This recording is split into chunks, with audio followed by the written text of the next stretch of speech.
আসসালামু আলাইকুম। আমরা এই যে মুজিবনগরে চলে এসেছি। আমরাওয়ালা কাকা আমাদেরকে আমরা খাওয়াবে, সুন্দর করে দেখেন।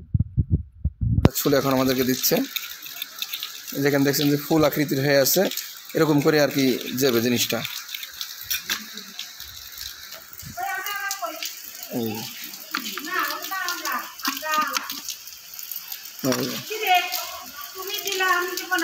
এই যে আমার তো ভিডিও চলছে ভাবি। ভাইয়ের নাম কি? মিনারুল। মিনারুল। কেমন বিক্রি হয়? 500-700 হয়। হ্যাঁ, যদি বেশি আসে তাহলে 1000, না হলে 500। আচ্ছা, ফুলটা কিভাবে করলেন সেটা এই যে ফুল করলেন, দেন আমাকে একটা দেন। আমাকেও একটা দেন, যেটা কাটছেন। ও তাহলে ভিডিওটা নিব না, দাঁড়াও। এই ও মুজিবনগরের সে ঐতিহাসিক বিখ্যাত আমরা মাখা। ঠিক আছে, এটা কাটেন। ধন্যবাদ।